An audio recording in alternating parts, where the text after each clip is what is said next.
Welcome to Mishra study Naugachia. Mishra study Naugachia में आपका स्वागत है। आज हम लोग क्लास 12 से संबंधित इंग्लिश का एक पोएम पढ़ेंगे जिसका नाम है द मिस्ट्री कैट, एक रहस्यमयी बिल्ली। मैकेविटी द मिस्ट्री कैट ये पोएम है और इस पोएम का हम लोग विशेष करके समरी देखेंगे जो कि आपके एग्जाम के लिए काफ़ी हेल्पफुल होगा। इसलिए वीडियो के अंत तक बने रहें ताकि आपको कुछ सीखने के लिए मिले।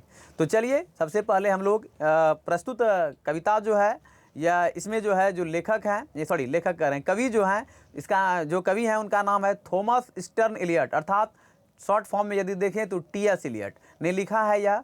तो सबसे पहले हम लोग कवि परिचय देखेंगे और तत्पश्चात प्रस्तुत कविता में जो है कवि ने क्या बताया है इन चीज़ों को भी हम देखेंगे। तो Macavity the mystery cat is an interesting poetry, यानी मैकेविटी द मिस्ट्री कैट जो है यानी कि एक रहस्यमयी बिल्ली जो है एक इंटरेस्टिंग पोएट्री है, यानी कि एक रुचिकर, यानी कि जो आप कह सकते हैं बहुत ही आनंद देने वाला कविता है। Which has been written by T S. Eliot, जो कि टी.एस. इलियट के द्वारा लिखा गया है। His full name is Thomas Stearns Eliot, यानी उनका पूरा नाम जो था वह था Thomas Stearns Eliot.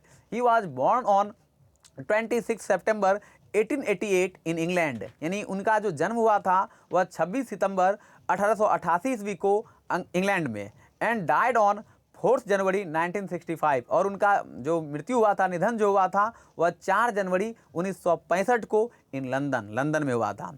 He got equation from education from Oxford university, यानी उन्होंने जो शिक्षा प्राप्त किया था कहाँ से, ऑक्सफोर्ड यूनिवर्सिटी से। Really he was a great person of England, वास्तव में वे इंग्लैंड के एक महान व्यक्ति थे।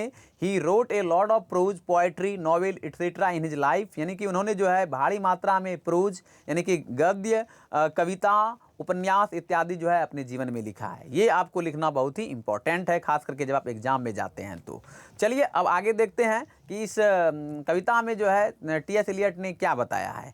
इन दिस पोएट्री, इस कविता में पोएट हैज़ एक्सप्लेन्ड, यानी कि जो कवि महोदय हैं वो वर्णन करते हैं अबाउट हिज पेट एनिमल्स, एक पालतू जानवर के बारे में जिसका जो कि है cat. The name of his cat was Macavity, उस कैट का जो नाम था वह मैकेविटी था। द पोएट टेल्स दैट, यानी कि पोएट कहते हैं कि आई हैड ए कैट, मेरे पास एक बिल्ली थी। कैट वॉज वेरी क्लेवर, देखिए बिल्ली जो होता है वह बहुत ही चालाक होता है, तो यहाँ कवि महोदय भी कहते हैं कि कैट जो था वह बहुत ही क्लीवर था। This cat stole bread, butter, milk from the kitchen of anybody, यानी कि जो कैट था वह चुरा लेता था, मतलब भाग जाता था घर से लेकर के, कुछ ब्रेड हो गया जिसको हम लोग रोटी कहते हैं, बटर, मक्खन, मिल्क, दूध वगैरह सबसे किचन से लेकर भाग जाता था।